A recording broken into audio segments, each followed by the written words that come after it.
ശാസ്ത്രീയ ഉപനിഷത്ത് പഠനം ക്ലാസ് 239.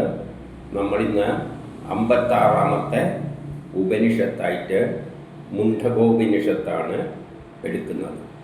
അതിൽ മുണ്ഡകം 1 ഖണ്ഡം 1 1 മുതൽ 9 വരെയുള്ള മന്ത്രങ്ങളാണ്.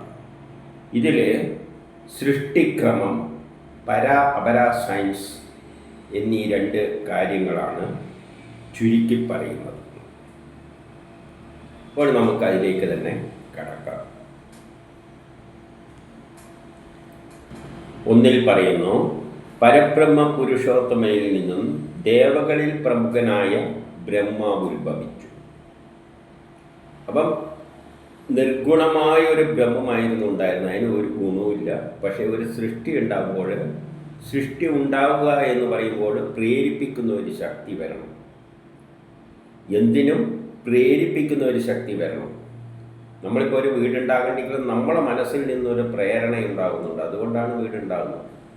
അല്ലാതെ കല്ലും മണ്ണുമെല്ലാം ഇവിടെയുണ്ട്, അതുകൊണ്ട് വീടാവില്ല. അപ്പോൾ ആരെങ്കിലും പ്രേരിപ്പിക്കാൻ വേണം. ആ പ്രേരിപ്പിക്കുന്ന ശക്തിയെയാണ് അവർ ബ്രഹ്മാവ് എന്ന് പറയുന്നത്. അപ്പം സൃഷ്ടി നടത്തുമ്പോൾ ആദ്യം ഉണ്ടാകുന്നത് ഒരു പ്രേരണയാണ്. ആ പ്രേരിപ്പിക്കുന്ന ശക്തി ഉണ്ടാകുന്നു, ബ്രഹ്മാവ് ഉണ്ടാകുന്നു. അതിനൊരു പേര് കൊടുത്തതേ ഉള്ളൂ. പിന്നെ അദ്ദേഹത്തിൽ നിന്നാണ് എല്ലാ ദേവതകളും മഹർഷിമാരും മരീചി മുതലായ പ്രജാപതിമാരെല്ലാം സൃഷ്ടിക്കപ്പെടുന്നത്. പിന്നെ സൃഷ്ടിക്കുന്ന പലതരത്തിലായിട്ട് ഡിവൈഡ് ചെയ്യും. സൃഷ്ടി തന്നെ സൃഷ്ടിക്കുക എന്ന് പറഞ്ഞാൽ എന്തെല്ലാം സൃഷ്ടിക്കാം? ചക്കേനെ സൃഷ്ടിക്കാം, മാങ്ങേനെ സൃഷ്ടിക്കാം. പക്ഷേ രണ്ടും 2 തരത്തിലാണ്. അതേ വീട് സൃഷ്ടിക്കാം, ഇല്ലെങ്കിൽ സാമ്പാർ സൃഷ്ടിക്കാം. സാധാരണക്കാരന് മനസ്സിലാകാൻ വേണ്ടിയിട്ടാണ് പറയുന്നത്. അപ്പോൾ ഒരു വീട് സൃഷ്ടിക്കണമെങ്കിൽ അതറിയുന്ന ആൾക്കാർ വേണം, എൻജിനീയേഴ്സ് വേണം. അപ്പോൾ എൻജിനീയേഴ്സിനെ സൃഷ്ടിക്കണം. ഒരു കവിത സൃഷ്ടിക്കണമെങ്കിൽ കവികൾ വേണം. സയൻസിനെ എഴുതണമെങ്കിൽ ഋഷികൾ വേണം. ഒരു സാമ്പാർ മാതിരിയുള്ള കറികൾ ഉണ്ടാക്കണമെങ്കിൽ പാചക ആ ക്വാളിറ്റിയുള്ള ആൾക്കാർ വേണം. ഇതാണ് ഇത്തരത്തിൽ സൃഷ്ടി തന്നെ പലതായിട്ട് തരം തിരിച്ചു. അതാണ് ദേവകൾ, പിന്നെയോ മഹർഷിമാർ. മഹർഷിമാർ എന്ന് പറഞ്ഞാൽ സയൻസ് എല്ലായിട്ട് ബന്ധപ്പെട്ട ആൾക്കാർ.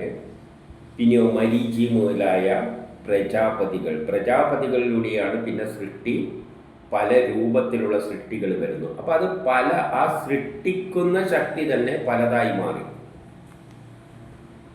ഒരു വീട് വെക്കുമ്പോഴും ആ സൃഷ്ടിക്കുന്ന ശക്തികൾ പലതായിട്ട് തിരിയുന്നുണ്ട്. ഒരു വിഭാഗത്തെയാണ് നമ്മൾ മേസ്ത്രിമാർ എന്ന് പറയുന്നത്. അത് കല്ലും മണ്ണും എല്ലാം കെട്ടിടം കെട്ടലാണ്. പിന്നെ കാർപ്പൻറ്റേഴ്സ് എന്ന് പറയും, മരത്തിൻ്റെ പണിയെല്ലാം ചെയ്യുന്ന ഒരു വിഭാഗം ആ സൃഷ്ടികൾ നടത്തിക്കൊണ്ടിരിക്കും. വേറെ ഇലക്ട്രിക്കിൻ്റെ, വേറൊരു പ്ലംബിങ്ങിൻ്റെ, ഇങ്ങനെയെല്ലാം വ്യത്യസ്തം. അതിൽ കോൺക്രീറ്റിൻ്റെ വിഭാഗം വേറെയുണ്ട്. അപ്പോൾ പ്രധാന സൃഷ്ടി എന്ന ബ്രഹ്മം തന്നെ പലതായിട്ട് മാറി. ദേവകൾ, മഹർഷിമാർ, മരീചി മുതലായ പ്രജാപതികൾ. അതിനുശേഷം സമസ്ത ലോകങ്ങളെയും സൃഷ്ടിച്ചു. ഇവരിലൂടെയെല്ലാം അങ്ങനെ പോയാണ് സമസ്ത പ്രപഞ്ചവും സൃഷ്ടിച്ചത്. എന്നിട്ട് ഒന്ന് സൃഷ്ടിച്ചു കഴിഞ്ഞാൽ പിന്നെ എന്ത് വേണം? അതിനെ രക്ഷിക്കണം, സംരക്ഷിക്കണം. അതെങ്ങനെ മുന്നോട്ടേക്ക് പോകണം? ഒരു സൃഷ്ടി നടത്തുമ്പോൾ എങ്ങനെയാണ് സൃഷ്ടിക്കുക? ഒരു വീട് സൃഷ്ടിക്കുമ്പോൾ തന്നെ ഒറ്റയടിക്ക് വീട് സൃഷ്ടിക്കാൻ പറ്റില്ല. ആദ്യം തറ കെട്ടണം, പിന്നെ കല്ല് വെച്ച് ചുവര് കെട്ടണം. ഇതിനെല്ലാം ഒരു സമയമുണ്ട്. ഒരു സമയബന്ധിതമായിട്ടാണ് കർമ്മങ്ങൾ നടക്കുക. അതിനാണ് പ്ലാന് എന്ന് പറയുന്നത്. പ്ലാന് സമയമായിട്ട് ബന്ധിപ്പിച്ചിട്ടാണ്. അപ്പം സമയം വേണം. ആ സമയവും ആയിട്ട് ബന്ധിപ്പിച്ചിട്ട് കൊണ്ടാണ് സൂര്യനുമായിട്ട് ബന്ധപ്പെട്ട നിയമങ്ങളെല്ലാം ഉണ്ടാക്കി വെച്ചത്. അതാണ് ജ്യോതിഷം. അപ്പോൾ ഇവിടുത്തെ സൃഷ്ടി പുരോഗമിക്കുന്നത് സമയവുമായിട്ട്. സമയം എന്ന് പറയുന്നത് ഗ്രഹങ്ങളുടെ ചുറ്റുമായിട്ട് ബന്ധപ്പെട്ട് കിടക്കുകയാണ്. ഒരു വർഷം എന്ന് പറയുമ്പോൾ ഭൂമി സൂര്യനെ ഒരിക്കൽ ചുറ്റും. ഒരു മാസം എന്ന് പറയുന്നത് ചന്ദ്രൻ ഭൂമിയെ ഒരു വട്ടം കറക്കും. അല്ലെങ്കിൽ 30 ഡിഗ്രി ഭൂമി സഞ്ചരിക്കും. ഇതെല്ലാം സമയമായിട്ട് ബന്ധപ്പെട്ട് വരികയാണ്. അതാണ് സൂര്യനുമായിട്ടുള്ള നിയമങ്ങൾ സൃഷ്ടിച്ചു വെച്ചു. നിയമങ്ങൾ സൃഷ്ടിച്ചു. അദ്ദേഹത്തിൻ്റെ ഏറ്റവും മൂത്ത പുത്രൻ അഥർവ മഹർഷിയായിരുന്നു. അഥർവൻ എന്ന് പറയുമ്പോൾ ടെക്നോളജിയാണ്, സയൻസും ടെക്നോളജിയും. സയൻസ് തിയറിയാണ്, പിന്നെ അതിനെ പ്രായോഗികമായി കൊണ്ടുവരുമ്പോഴാണ് ടെക്നോളജി. അപ്പം ടെക്നോളജിയുടെ ഒരു തലവനായിട്ടാണ് അഥർവ മഹർഷിയെ ചിത്രീകരിച്ചിരിക്കുന്നത്. അപ്പം അദ്ദേഹത്തിനാണ് ബ്രഹ്മവിദ്യ അദ്ദേഹം ഉപദേശിച്ചത്. ബ്രഹ്മവിദ്യ എന്ന് പറഞ്ഞാൽ ഈ പ്രപഞ്ചത്തിൻ്റെ എല്ലാ വിദ്യകളും പഠിച്ചതിൻ്റെ ശേഷമാണ് പ്രയോഗിക്കുന്നത്. നമ്മളൊരു സാമ്പാർ ഉണ്ടാക്കണമെങ്കിൽ ആദ്യം പഠിക്കണം, അത് സയൻസ്. പഠിച്ചതിൻ്റെ ശേഷം അതിനെ അപ്ലൈ ചെയ്യുന്നു, അതാണ് ടെക്നോളജി. അപ്പോൾ അപ്ലൈ ചെയ്യുന്നവർക്ക് പഠിക്കുകയും വേണം, പ്രയോഗിക്കുകയും വേണം. അപ്പം ഈ ബ്രഹ്മവിദ്യ മുഴുവൻ പ്രയോഗിക്കുന്ന അഥർവ മഹർഷിക്ക് ഈ ബ്രഹ്മവിദ്യ മുഴുവൻ ഉപദേശിച്ചു എന്ന് പറഞ്ഞാൽ പ്രപഞ്ച രഹസ്യം മുഴുവൻ ഇത് സൃഷ്ടിക്ക് ഇനിയുള്ള സൃഷ്ടി നടത്തുന്ന അഥർവൻ അറിയാം. സയൻസ് അറിയാതെ സൃഷ്ടിക്കാൻ പറ്റില്ലല്ലോ. അപ്പോൾ അഥർവന് ഇതെല്ലാം ഉപദേശിച്ചു. അതിലൂടെ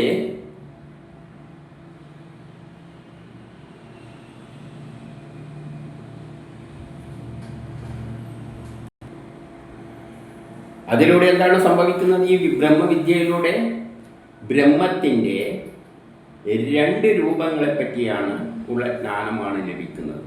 പര അപര എന്നീ 2 സ്വരൂപങ്ങളെല്ലാം അതിലൂടെ ലഭിക്കുന്നു. അതാണ് ബ്രഹ്മവിദ്യ എന്ന് പറയുന്നത്. അപ്പം ബ്രഹ്മവിദ്യക്ക് 2 മുഖങ്ങളുണ്ട്, പരവിദ്യയും അപരവിദ്യയിലെ പരാസയൻസും അപരാസയൻസും. ബ്രഹ്മവിദ്യ എന്ന് പറയുന്നത് പരാസയൻസും അപരാസയൻസും കൂടിയതാണ്. അതിലെല്ലാ വിദ്യകളും ആശ്രയിച്ചു നിൽക്കുന്നു. അപ്പം ബ്രഹ്മവിദ്യയെ 2ആയി തിരിച്ചിട്ടുണ്ട്, പരാസയൻസ് അപരാസയൻസ്. അതിലാണ് ഈ പ്രപഞ്ചത്തിൽ എന്തെല്ലാം സയൻസ് ആരെല്ലാം കണ്ടെത്തുന്നുണ്ടോ അതെല്ലാം ഈ പരാസയൻസിലും അപരാസയൻസിലും ചേർന്നിരിക്കും. അപ്പം ബ്രഹ്മവിദ്യ എന്ന് പറയുന്നതിൽ 2 ജ്ഞാനമുണ്ട്, പരാസയൻസും അപരാസയൻസും. അതിനെപ്പറ്റിയാണ് പിന്നീട് പറയും.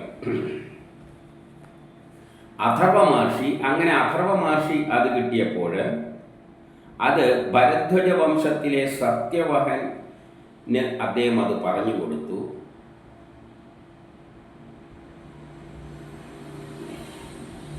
എന്നിട്ട് ഭരദ്വജൻ ഇതിലടങ്ങിയിരിക്കുന്ന പര അപര ജ്ഞാനത്തെ അങ്കീരസ് മഹർഷിക്ക് പറഞ്ഞു കൊടുത്തു. അപ്പം ഭരദ്വജൻ അത് പര അപര എന്നീ 2 ജ്ഞാനങ്ങളെയും, ബ്രഹ്മവിദ്യയിൽ അടങ്ങിയിരിക്കുന്ന പര അപര എന്നീ 2 ജ്ഞാനങ്ങളെയും അങ്കീരസ് മഹർഷിക്ക് പറഞ്ഞു കൊടുത്തു. സൃഷ്ടി നടക്കുന്നത് അങ്കീരസിലൂടെയാണെന്ന് പറഞ്ഞു വെച്ചിട്ടുണ്ട്. അതുകൊണ്ട് ഇനിയുള്ള സൃഷ്ടിയെല്ലാം അങ്കീരസിലൂടെ ഓട്ടോമാറ്റിക്കായിട്ട് നടക്കും. അങ്കീരസ് എന്ന് പറഞ്ഞാൽ ചെറിയ കണങ്ങളാണ്. കണങ്ങൾ പിന്നെ ആ വിദ്യ ഉപയോഗിച്ചിട്ടാണ് കൂടിച്ചേരുന്നത്. നമുക്കറിയാമല്ലോ, ആദ്യം എനർജി ഉണ്ടായി, പിന്നെ അത് കണം എന്ന് പറഞ്ഞാൽ ഇലക്ട്രോണും പ്രോട്ടോണും. അതിനകത്ത് മുമ്പിൽ ചെറിയ കണങ്ങളുണ്ട്, വിടും ഇലക്ട്രോണും പ്രോട്ടോണും ഒറ്റക്ക് നിൽക്കാൻ പറ്റില്ല. അതുകൊണ്ട് അത് ആറ്റങ്ങളായി മാറി. ആറ്റങ്ങൾക്ക് പിന്നെ ഒറ്റക്ക് നിൽക്കാൻ പറ്റുള്ളൂ. എന്തെല്ലാം അതിൻ്റെല്ലാം സയൻസിൻ്റെ അടിസ്ഥാനത്തിലാണ്. അത് ഓട്ടോമാറ്റിക്കായിട്ട് തന്മാത്രകളായി മാറും. പിന്നെ തന്മാത്രകൾ കൂടിച്ചേർന്നിട്ട് കുറേ വസ്തുക്കളായിട്ട് മാറും. അങ്ങനെയുണ്ടാകുന്ന വസ്തുക്കൾ കൂടിച്ചേർന്നിട്ട് ഗോളങ്ങളാകും. ഗോളങ്ങൾക്ക് അങ്ങനെ വെറുതെ ചുമ്മാ നടക്കാൻ പറ്റില്ല. അതുകൊണ്ട് ഒരു ഗോളം മറ്റേൻ്റെ ഗോളത്തിൽ ചുറ്റും അങ്ങനെ സയൻസിലൂടെ പിന്നെ വികസിക്കാൻ തുടങ്ങി. സമയബന്ധിതമായി സൂര്യൻ്റെ ഗ്രഹങ്ങളുടെ ചലനം അടിസ്ഥാനിച്ച് ജ്യോതിഷത്തിൻ്റെ അടിസ്ഥാനത്തിൽ. ഇതിൻ്റെ 3 ശൗനകൻ എന്നൊരു മഹർഷി ഉണ്ടായിരുന്നു. അദ്ദേഹത്തിനൊരു വിശ്വവിദ്യാലയം ഉണ്ടായിരുന്നു. അതിൽ 88,000 മഹർഷിമാരുണ്ടായിരുന്നു ആ കാലഘട്ടത്തിൽ. ശൗനകൻ്റെ വിശ്വവിദ്യാലയത്തിൽ 88,000 മഹർഷിമാർ വേദങ്ങൾ പഠിക്കാൻ വേണ്ടി അവിടെ ഉണ്ടായിരുന്നു. അദ്ദേഹം ബ്രഹ്മവിദ്യ അറിയാൻ വേണ്ടിയിട്ട്, ബ്രഹ്മവിദ്യ എന്ന് പറഞ്ഞാൽ എല്ലാ ജ്ഞാനവും, ആധുനിക സയൻസ് എന്ന് പറയുന്നതിൻ്റെ അപ്പുറമുള്ളത് അടക്കം. അദ്ദേഹം അങ്കീരസ് മഹർഷിയുടെ അടുത്ത് ചെന്നിട്ട് വിനയപൂർവം അദ്ദേഹത്തെ എല്ലാം ചെയ്തിട്ട് മഹർഷിയോട് ചോദിച്ചു, ഭഗവാനെ, കാണുന്നതും കേൾക്കുന്നതുമായ എല്ലാറ്റിനെയും മനസ്സിലാക്കിയ ശേഷം, ഈ കാണുന്നതിനെയും കേൾക്കുന്നതിനെയും എല്ലാം മനസ്സിലാക്കിയ ശേഷം, ആരാണ് മനസ്സിലാക്കിയത്? ആധുനിക ശാസ്ത്രജ്ഞന്മാർ. പ്രപഞ്ചത്തിലുള്ള എല്ലാത്തിനെയും മനസ്സിലാക്കിയിട്ടുണ്ട്. ഇതെല്ലാം ഉണ്ടാക്കിയിരിക്കുന്ന ആറ്റങ്ങളാണ്, തന്മാത്രകളാണ്, ആറ്റങ്ങൾ ഇലക്ട്രോണും പ്രോട്ടോണും എല്ലാം കൂടിയിട്ടാണ്. അങ്ങനെ അത് ഉണ്ടായിരിക്കുന്നത് ക്വാണ്ടം മെക്കാനിക്സിലാണ്. അങ്ങനെ അവർ ഏറ്റവും ലെവൽ വരെ എത്തി. പ്രപഞ്ചത്തിലുള്ള എല്ലാത്തിനെ പറ്റി അവർ മനസ്സിലാക്കി. അത് മനസ്സിലാക്കിയതിന് ശേഷം ഏതൊന്നിലൂടെ എല്ലാ തത്വവും ഗ്രഹിക്കാമോ ആ പരമതത്വം ഒന്ന് പറഞ്ഞു തരിക. അതിനുശേഷം അപ്പം ആധുനിക ശാസ്ത്രജ്ഞന്മാരെല്ലാം മനസ്സിലാക്കിയെന്ന് ചോദിച്ചാൽ അവർക്കെല്ലാം മനസ്സിലായിട്ടില്ല. അവർക്ക് ഈ ഇലക്ട്രോണും പ്രോട്ടോണും അല്ലെങ്കിൽ കണങ്ങൾ, കോർക്ക് കണങ്ങളോ എന്തെല്ലോ പറയും. അതും അതിൻ്റെ ശേഷം ക്വാണ്ടം മെക്കാനിക്സ് എന്നെല്ലാം പറയുന്നതിലെടുത്തെത്തി. അതിൻ്റെ അപ്പുറത്തുള്ള സയൻസൊന്നും അവർക്ക് അറിയണമായിരുന്നു. പക്ഷേ അവർ അശക്തരായതുകൊണ്ട് അവരവിടെ വെച്ച് മതിയാക്കിപ്പോയി. അതും കൂടി അറിയേണ്ട ശേഷം, ഇതെല്ലാം ഈ പ്രപഞ്ചത്തെ അറിഞ്ഞതിൻ്റെ ശേഷം അതും കൂടി അറിയുന്ന ഏതൊരു തത്വമുണ്ടോ ആ ബ്രഹ്മവിദ്യ നമുക്ക് പഠിപ്പിച്ചു തരുക എന്ന് ഈ ശൗനകൻ പറയുന്നു. അദ്ദേഹത്തിൻ്റെ വിശ്വവിദ്യാലയത്തിലെ കുട്ടികളെയെല്ലാം പഠിപ്പിക്കാൻ വേണ്ടിയിട്ട് 88,000 ഋഷികളുണ്ടായിരുന്നു. അപ്പോൾ അദ്ദേഹത്തിന് അറിയേണ്ടത് പ്രപഞ്ചത്തിലുള്ള എല്ലാ ശാസ്ത്രം, അതാണ് പര ആൻഡ് അപര സയൻസ്. വളരെ വ്യക്തമായിട്ട് നമ്മൾ മനസ്സിലാക്കണം. ഇതെല്ലാം സയൻസിലൂടെയാണ് വന്നിരിക്കുന്നത്.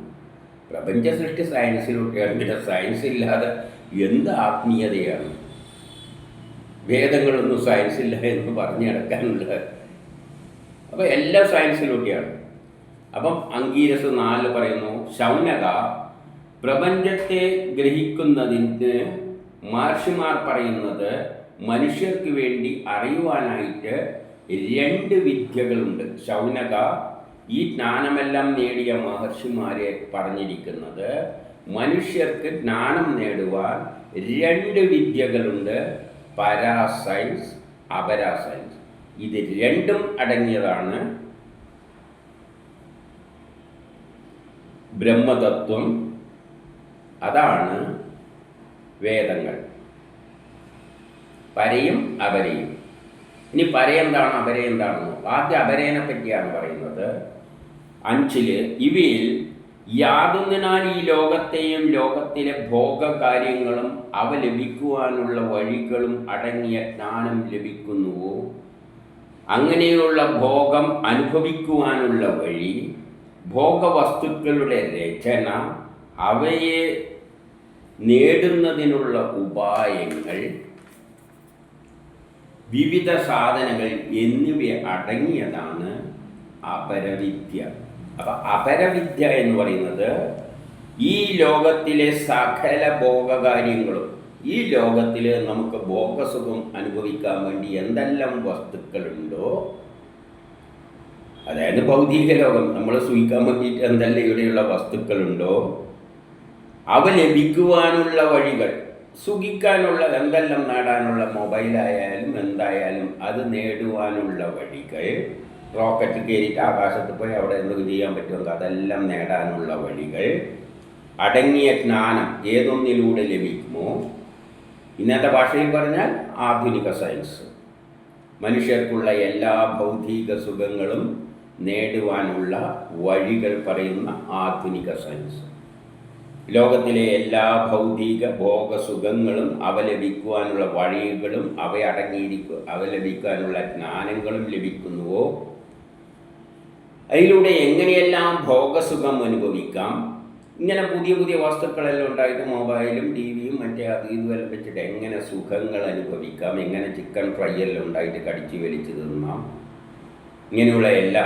ഭൗതിക സുഖങ്ങളും, ഭോഗവസ്തുക്കളുടെ രചന, അത് എങ്ങനെയാണ് ഉണ്ടാക്കിയിരിക്കുന്ന ഈ ഭോഗവസ്തുക്കളെല്ലാം. ഭോഗവസ്തുക്കൾ എന്ന് പറഞ്ഞാൽ നമ്മൾ ഉപയോഗിക്കുന്ന ഭൗതിക സുഖത്തിന് ഉപയോഗിക്കുന്ന എല്ലാ വസ്തുക്കളും. കല്ലെന്തിനെ കൊണ്ടാണ് ഉണ്ടാക്കിയിരിക്കുന്നത്, ഉപ്പെന്തിനെ കൊണ്ടാണ് ഉണ്ടായിരിക്കുന്നത്, അതിൻ്റെ രചന എങ്ങനെയാണ് ഉപ്പുണ്ടാക്കിയിരിക്കുന്നത്, സോഡിയം ക്ലോറിനും കൂട്ടിയിട്ട് ഉപ്പുണ്ടാക്കി. വെള്ളം എങ്ങനെ ഉണ്ടാക്കുന്നത്, ഹൈഡ്രജനും ഓക്സിജനും 2:1 ചേർത്തിട്ട് വെള്ളം ഉണ്ടാക്കി. ഇവയുടെ രചനയെ പറ്റിയുള്ള കാര്യങ്ങൾ മുഴുവൻ പഠിക്കുക. അതല്ലേ ആധുനിക സയൻസും കണ്ട് ചെയ്തിരിക്കുന്നത്. അവയെ നേടുന്നതിനുള്ള വഴികൾ, അതിലൂടെ പുതിയ പുതിയ എന്തെല്ലാം ഭോഗവസ്തുക്കൾ നമുക്കുണ്ടാക്കാം, കൃത്രിമ റബ്ബർ, പ്ലാസ്റ്റിക്, ഇതെല്ലാം ഉണ്ടാക്കാം. ഇങ്ങനെ വിവിധ സാധനങ്ങളെ പറ്റി അടങ്ങിയ വിദ്യയാണ് അപരവിദ്യ. അതായത് ആധുനിക ശാസ്ത്രജ്ഞന്മാർ കണ്ടെത്തിയ ക്വാണ്ടം മെക്കാനിക്സ് വരെയുള്ള എല്ലാ ഭൗതിക സുഖങ്ങൾക്കുള്ള സയൻസ് അടങ്ങിയ ഗ്രന്ഥത്തെയാണ് അപര സയൻസ് എന്ന് പറയുന്നത്. ഋഗ്വേദം, യജുർവേദം, സാമവേദം, അഥർവവേദം ഇവയിൽ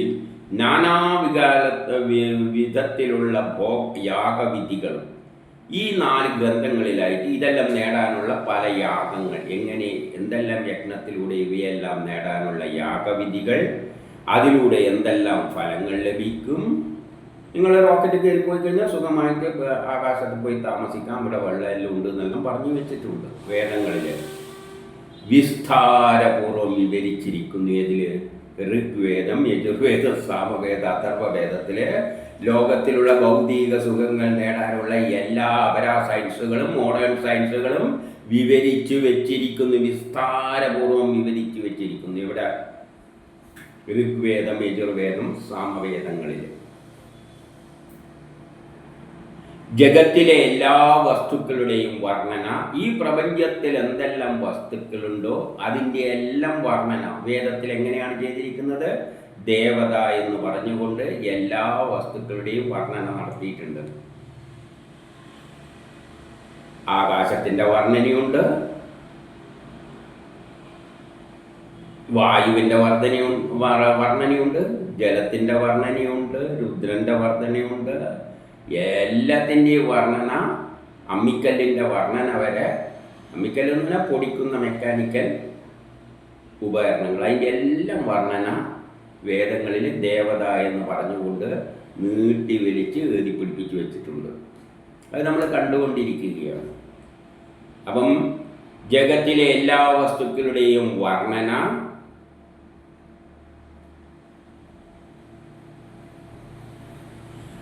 വേദത്തിലുണ്ട്. ഇക്കാലത്ത് ഇത് ശരിയായി അറിയുന്നവർ ഇല്ല എന്നതും സത്യമാണ്. എന്നാൽ ഇന്നത്തെ കാലത്ത് ഇതിൻ്റെ അർത്ഥം ശരിയായി മനസ്സിലാക്കുന്നവർ ഇല്ല എന്നുള്ളതും സത്യമാണ്. അതും നമ്മൾ ഇന്നത്തെ കാലത്ത് അത് സത്യമാണ്. വേദം എന്ന് പറഞ്ഞാൽ അതിന് വലിയ അർത്ഥങ്ങളൊന്നുമില്ല, അതിന് സയൻസിലൊന്നും വരുന്ന കാര്യമൊന്നുമല്ല, അതിങ്ങനെ ഉരുവിടേണ്ട കാര്യമാണ് എന്നെല്ലാം പറഞ്ഞു വെച്ചിരിക്കുകയാണ്. അതാണ് അതിനെപ്പറ്റി അറിയുന്ന ആൾക്കാരും ഇന്ന് ഇന്നുള്ളത് സത്യമാണ്. വേദങ്ങൾ ശരിക്കും ഉച്ചരിക്കുവാനായിട്ട് ശിക്ഷാശാസ്ത്രം എഴുതിയിട്ടുണ്ട്. അതെല്ലാം ശരിക്കും ഉച്ചരിക്കണം, എങ്കിലേ അല്ലെങ്കിൽ അർത്ഥം മാറിപ്പോകും. അർത്ഥം മാറുന്നത് കൊണ്ടാണ്, അല്ലാതെ ഉച്ചരിച്ച് തെറ്റിപ്പോയി കഴിഞ്ഞാൽ നമുക്ക് ഭ്രാന്തടിക്ക് പോകുന്നൊന്നും ചിന്തിക്കണ്ട. വേദവരികൾ ഉപ്പ് മുളക് തിപ്പല്ലി എന്ന് പറയുന്നതിന് പകരം ഉപ്പ് മുളക് തീപ്പല്ലി എന്നെല്ലാം വായിച്ചു കഴിഞ്ഞാൽ തെറ്റൊന്നും വരാൻ പോകുന്നില്ല. നമ്മളിന്ന് ധരിച്ചു വെച്ചിരിക്കുന്ന അത് ഉച്ചരിക്കുന്നത് തെറ്റിപ്പോയി കഴിഞ്ഞാൽ എന്ത് പറ്റും? ചിലപ്പം തലക്ക് ഭ്രാന്തി കയറുന്നെല്ലാം പറഞ്ഞു പിടിപ്പിച്ചു വെച്ചിട്ടുണ്ട്. ഉപ്പ് മുളക് തിപ്പല്ലി ഇങ്ങനെ പറയണം, അല്ലാതെ ഉപ്പ് മുളക് തീപ്പല്ലി എന്ന് പറയരുത് എന്നെല്ലാം പറഞ്ഞാൽ എന്താ കുഴപ്പം? ഒരു കുഴപ്പമില്ല, കാര്യം വേറെ മാറിപ്പോകും. അതുകൊണ്ട് ഉച്ചരിക്കേണ്ട രീതി, ശിക്ഷാശാസ്ത്രം, യജ്ഞവിധികൾ കൽപ്പശാസ്ത്രത്തിലൂടെ, എങ്ങനെയെല്ലാം കർമ്മങ്ങൾ ചെയ്യേണ്ടത് എന്ന് കർമ്മശാസ്ത്രത്തിലൂടെയും ഉണ്ട്. ശാസ്ത്രത്തിൻ്റെ അർത്ഥബോധത്തെ പ്രതിപാദിക്കുന്ന പ്രയോഗങ്ങളെ പറ്റിയെല്ലാം വ്യാകരണത്തിനുണ്ട്. എന്തിനും വ്യാകരണം ഉണ്ടാവില്ല, ഗ്രാമറും അത് ഇതുമല്ല. ഇന്ന പദം കൊണ്ട് ഇന്ന വസ്തുവിനെ കാണണം എന്നത് നിരുക്തത്തിലൂടെ മനസ്സിലാക്കണം. ഇന്ന പദം കൊണ്ട് ഇന്ന വസ്തുവാണ്, ഇന്ന ഡിക്ഷണറി എല്ലാം ഉണ്ട്. കർമ്മങ്ങളുടെ ജാതിഭേദം എന്നിവ ഛന്ദസ്സിലൂടെ അറിയണം. എന്തിനെ പറ്റിയാണ്? ഏത് ഇതിനെ പറ്റിയാണ്? പ്രപഞ്ചത്തെ പറ്റിയാണോ? വീട്ടിനെ പറ്റിയാണോ? പശുവിനെ പറ്റിയാണോ? ആറ്റങ്ങളെ പറ്റിയാണോ? ഇങ്ങനെയുള്ള ജാതി ഭേദങ്ങളും അവയെ പറ്റിയുള്ള ഭേദങ്ങളെയെല്ലാം പറ്റി അറിയേണ്ടത് ഛന്ദസ്സിലൂടെയാണ്. അപ്പോൾ ഒരു വരി മന്ത്രം പറഞ്ഞാൽ അത് പട്ടീനെ പറ്റിയാണോ പറയുന്നത്, എല്ലാ ഭൂമിയെ പറ്റിയാണോ, എല്ലാ സൂര്യനെ പറ്റിയാണോ എന്നെല്ലാം ഛന്ദസ്സിലൂടെ മനസ്സിലാക്കണം. ഗ്രഹങ്ങൾ, നക്ഷത്രങ്ങൾ മൂലാവയുടെ ഗതി, ഗ്രഹങ്ങളും നക്ഷത്രങ്ങളും എല്ലാം ചലിക്കുന്ന ആസ്ട്രോണമി, അത് മനുഷ്യ ശരീരത്തെ എങ്ങനെ സ്വാധീനിക്കുന്നത് എന്നെല്ലാം, മനുഷ്യരെങ്ങനെ സ്വാധീനിക്കും ഗ്രഹങ്ങൾ എന്നെല്ലാം ജ്യോതിഷം കൊണ്ടും അറിയണം. അങ്ങനെ ഇപ്രകാരം 4 വേദങ്ങളും 6 വേദാംഗങ്ങളും കൂടിയതാണ് അപരാശാസ്ത്രം. അപ്പം അപരാശാസ്ത്രം എന്താണെന്ന് മോഡേൺ സയൻസ്. ഏതൊന്നിനാൽ അവിനാശിയായ ബ്രഹ്മത്തെ മനസ്സിലാക്കുവാൻ പറ്റുന്നുവോ അത് പരാസയൻസ്. അപ്പം ശാസ്ത്രലോകം ഇട്ടെറിഞ്ഞിട്ട് ഇതെല്ലാം ഏതിൽ നിന്ന്, പ്രപഞ്ചം ഏതിൽ നിന്നുണ്ടായി എന്ന് നോക്കിയപ്പോൾ അവർക്ക് പിടികിട്ടാതെ ഇട്ടെറിഞ്ഞ് ഓടിയല്ലോ. അതിനെപ്പറ്റി മനസ്സിലാക്കുന്ന സയൻസിനാണ് പരാസയൻസ് എന്ന് പറയുന്നത്. അതിൻ്റെ വർണ്ണനയും വേദത്തിലുണ്ട്. വേദത്തിൽ അതിനെപ്പറ്റിയും പറഞ്ഞിട്ടുണ്ട്. അപ്പം വേദം എന്ന് പറഞ്ഞാൽ ബ്രഹ്മമുണ്ടോ എന്ന് ചോദിച്ചാൽ ബ്രഹ്മത്തെ പറ്റിയും പറഞ്ഞിട്ടുണ്ട്. അതുകൊണ്ട് മുഴുവൻ ബ്രഹ്മമാണോ ആണോ ആത്മീയതയാണോ എന്ന് ചോദിച്ചാൽ ആത്മീയത എന്നതുകൊണ്ട് ബ്രഹ്മമാണല്ലോ ഉദ്ദേശിക്കുന്നത്, ഈശ്വരനാണല്ലോ. അല്ല. എന്നിട്ട് എന്ത് പറയണം? അതിനാൽ അത്ര ഭാഗം വിട്ട്, അതായത് ബ്രഹ്മം എന്നത് വേദത്തിൽ എവിടെയെങ്കിലും പറയുന്നുണ്ട്, ആ ഭാഗം വിട്ടിട്ട് ബാക്കി എല്ലാ വേദങ്ങളും വേദാംഗങ്ങളും അപരവിദ്യയിൽ പെട്ടതാണ്. അതായത് എവിടെയെങ്കിലും ബ്രഹ്മത്തെ പറ്റിയോ ആത്മാവ് എന്നതിനെ പറ്റിയോ പറയുന്നുണ്ടോ അതിനെ വിട്ടുകഴിഞ്ഞാൽ ബാക്കി വേദത്തിലും വേദാംഗങ്ങളിലും എന്തെല്ലാം ഉണ്ടോ അതെല്ലാം മോഡേൺ സയൻസാണ്, ആധുനിക സയൻസാണ്. സയൻസിലൂടെ തന്നെ പഠിക്കണം. അല്ല, ആത്മാവ് എന്ന് ബ്രഹ്മം എന്ന് വരുന്നിടത്ത് മാത്രം നിങ്ങൾ പരാസയൻസായിട്ട് കണ്ടാൽ മതി. ബാക്കിയെല്ലാം ഇന്ന് ശാസ്ത്രലോകം കൈകാര്യം ചെയ്യുന്ന വിഷയങ്ങൾ തന്നെയാണ്. റോക്കറ്റ് കയറേണ്ടതും വിമാനത്തെ പറ്റിയും വിമാനത്തെ ഉണ്ടാക്കുന്ന രീതികളും അതെല്ലാം തന്നെയാണ് വേദത്തിലുള്ളത്. അല്ലാതെ വേദത്തിൽ ഇല്ലാത്തതായിട്ട് ഒന്നുമില്ല. ഇതെല്ലാം അടങ്ങിയതാണ് വേദങ്ങൾ, ബ്രഹ്മവിദ്യ. അതിനാണ് ബാക്കിയുള്ള എല്ലാ ആധുനിക സയൻസ് ആയാലും മോഡേൺ മെഡിസിൻ ആയാലും എല്ലാം ഇതിനെയാണ് ആശ്രയിച്ചിരിക്കുന്നത്. ഇപ്പം മോഡേൺ മെഡിസിൻ അതിൻ്റെ അകത്തുണ്ടോ എന്ന് ചോദിച്ചാൽ മോഡേൺ മെഡിസിനും എല്ലാം അതിൻ്റെ അകത്തുണ്ട്. പക്ഷെ എന്തുകൊണ്ട് ഇന്ന് നമ്മളെ കൈമിലെത്തിയില്ല എന്ന് ചോദിച്ചു കഴിഞ്ഞാൽ, പ്രളയം വന്നിട്ട് നശിച്ചു കഴിഞ്ഞാൽ പിന്നെ മോഡേൺ സയൻസ് എവിടെ ഉപയോഗിക്കാൻ പറ്റുക? സ്റ്റെതസ്കോപ്പും ഇല്ല, ഒരു ചുക്കും ഇല്ല, ആകെ താടിയും മുടിയും മാത്രമേ ഉള്ളൂ. തിന്നാൻ പോലും കാര്യമായിട്ടൊന്നും ഉണ്ടാകും, ഭൂമിയിലും ഒന്നുമില്ല. അങ്ങനെയുള്ള മനുഷ്യൻ എന്താണ് ചെയ്യുക? രോഗം വന്നാൽ ആ വല്ല പുല്ല് കൊണ്ടുവന്ന് നോക്കുക, ആ കൊള്ളാം, മുറിവ് വന്നാൽ ഇന്ന പുല്ല് എടുത്ത് വരച്ച് നോക്കും. വയറ്റിലെന്തെങ്കിലും അസുഖം ഉണ്ടെങ്കിൽ ആ ഒരു ചുക്ക് അവിടെ നിന്ന് കിട്ടുമോ നോക്കും, എടുത്ത് കഴിക്കും. അല്ലാതെ മറ്റേയൊന്നും പ്രാക്ടിക്കബിളല്ല. ഇംഗ്ലീഷ് മരുന്നെല്ലാം എങ്ങനെയാണ് പ്രളയം നടന്നിട്ട് ധരിച്ചാൽ ഉണ്ടാക്കാൻ പോകുന്നത്? ഇംഗ്ലീഷ് മരുന്ന് രൂപത്തിൽ പറ്റില്ല. ചെടികൾ കിട്ടുന്നത് നല്ല ഉപയോഗിച്ചിട്ട് ചെയ്യാനേ പറ്റുള്ളൂ. പക്ഷേ അവർക്കത് അറിയാതെ കൊണ്ടല്ല, അവർ ഇതിൽ എഴുതി വെച്ചിട്ടുണ്ട്, വേദങ്ങളിൽ ഇതെല്ലാം എഴുതി വെച്ചിട്ടുണ്ട്. പക്ഷേ വേദത്തിൽ നിന്ന് ഇപ്പം കാണുന്നു, ഇപ്പം തന്നെ നമ്മൾ കാണുന്ന എന്തെല്ലാം കുറച്ചല്ലേ കാണുന്നുള്ളൂ. അപ്പം ബാക്കി തപ്പി നോക്കിക്കഴിഞ്ഞാൽ മെഡിസിൻ പഠിച്ചവരെല്ലാം വേദത്തിൽ തപ്പി നോക്കിക്കഴിഞ്ഞാൽ എനിക്ക് കാണാൻ പറ്റാത്തത് അവർക്ക് കാണാൻ പറ്റും. എനിക്ക് പഠിച്ച വിഷയം ഇതിനകത്തു നിന്ന് എടുത്ത് പറയാൻ പറ്റുള്ളൂ. വേദത്തിലെല്ലാം ഉണ്ട് എന്ന് പറഞ്ഞു കഴിഞ്ഞാൽ എനിക്ക് എങ്ങനെയാണ് പറയാൻ പറ്റുന്നത്? ഞാൻ മെഡിസിൻ പഠിച്ചിരിക്കുന്നുണ്ടോ? ഇല്ല. ഇപ്പം എനിക്കറിയുന്നതെല്ലാം ചെറിയ പാർശ്വത്വങ്ങളെ പറ്റിയുള്ള കാര്യങ്ങളെല്ലാണെങ്കിൽ ഞാനിവിടെ പറയും, അല്ലാതെ ബാക്കിയൊന്നും എനിക്ക് പറയാൻ പറ്റില്ല. അതറിയുന്ന ആൾക്കാർ വേദങ്ങളെടുത്ത് നോക്കിക്കഴിഞ്ഞാൽ അവർ പാരസെറ്റമോളിൻ്റെ അപ്പുറത്തുള്ളത് ആംഫിസിലിൻ അതെല്ലാം മരുന്നുകളുണ്ടല്ലോ, പലതരം കോർട്ടിസോൺ എന്തെല്ലോ മരുന്നുകളുണ്ടല്ലോ, അതെല്ലാം പറ്റിയെല്ലാം ചിലപ്പോൾ അവർക്ക് പറയാൻ പറ്റും. അല്ലാതെ എനിക്ക് വല്ല പാരസെറ്റമോളോ ഇതല്ലേ പറയാൻ പറ്റും. പറഞ്ഞതിൻ്റെ അർത്ഥം ഇതിലെല്ലാം അടങ്ങിയിരിക്കുന്ന പുസ്തകമാണിത്. അതിനെപ്പറ്റിയുള്ള എല്ലാം പരാമർശം ഉണ്ട്. ഇനി 6, ആ പരമത്തെ ജ്ഞാനേന്ദ്രിയങ്ങൾക്ക്, ഇനി ആ ബ്രഹ്മത്തെ പറ്റി പറയുകയാണ്. ആ പരബ്രഹ്മത്തെ ജ്ഞാനേന്ദ്രിയങ്ങൾ കൊണ്ട്, കണ്ണും മൂക്കൊണ്ടൊന്നും കാണാൻ പറ്റില്ല, കർമ്മേന്ദ്രിയങ്ങൾ കൊണ്ട്, കയ്യും കാലും കൊണ്ട് എന്നാലും മാറ്റി നോക്കാനൊന്നും പറ്റില്ല, ഗ്രഹിക്കുവാൻ ആവില്ല.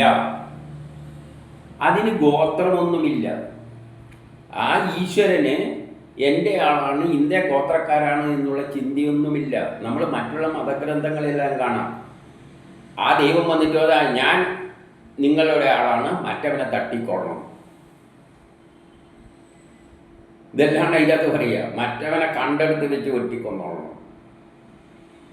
ഒരേ ദൈവമാണ് ഇതെല്ലാം സൃഷ്ടിച്ചിരിക്കുന്നത്. പിന്നെ ഒരുത്തം മറ്റൊരുത്തം അങ്ങനത്തെ ഗോത്ര ചിന്തയൊന്നും ഈ ഈശ്വരനില്ല. എല്ലാം ഒന്നാണ്. അതുകൊണ്ട് അതിന് ഗോത്രമൊന്നുമില്ല, അതിന് ആകൃതിയില്ല, നിറവുമില്ല, അത് ജനിച്ചിട്ടുമില്ല, ഒരു നിറവുമില്ല, അതിന് കാണാൻ പോലും പറ്റില്ല. ജാതി മുതലായ വർണ്ണങ്ങളൊന്നും, വർണ്ണാശ്രമധർമ്മങ്ങളൊന്നും അതിനില്ല. അതെല്ലാം ഈ ഭൗതിക ലോകത്തിലുള്ളതാണ്. പരാസൈൻസിലെത്തുമ്പോൾ ആ ബ്രഹ്മത്തിന് ഇതൊന്നുമില്ല. അതെല്ലാം ഭൗതിക ലോകത്തിൽ കാണുന്നതാണ്, നിങ്ങളെ ജാതിയും മതവും എല്ലാം.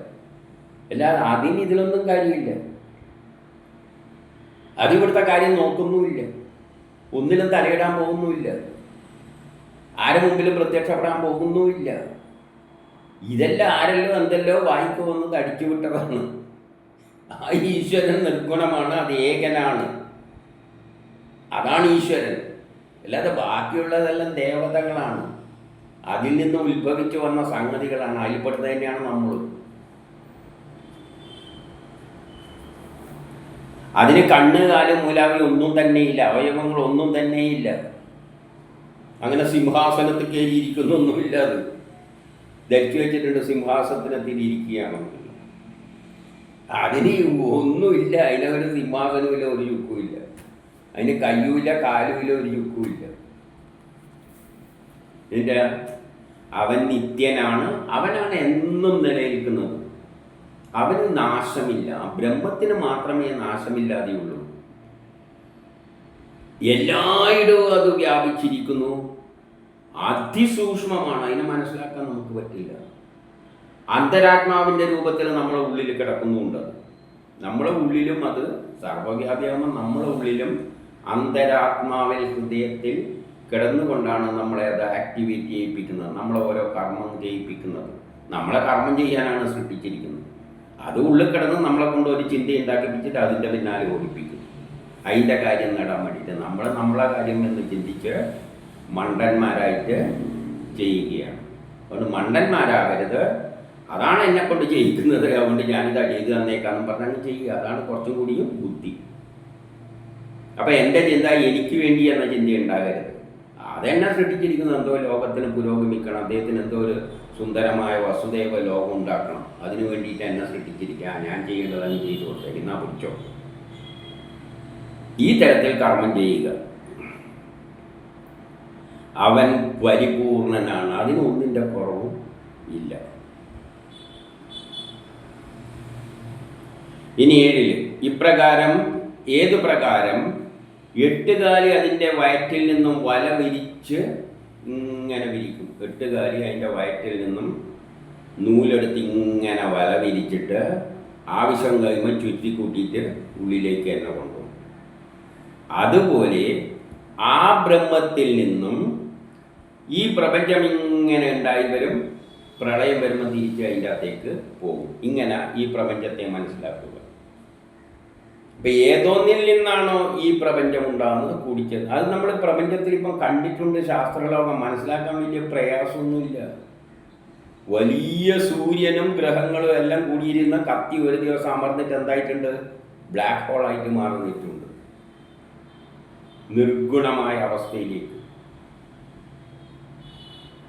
ബ്ലാക്ക് ഹോൾ എന്ന് നമ്മൾ പറയും, ബ്ലാക്ക് ഹോൾ, എന്തോ ഒരു ശൂന്യത. ഇപ്പം നമ്മൾ ഇരിക്കുന്ന അതിൻ്റെ അകത്തെന്തെല്ലാം ഉണ്ടെന്ന് ഒരു ചുക്കുമില്ല.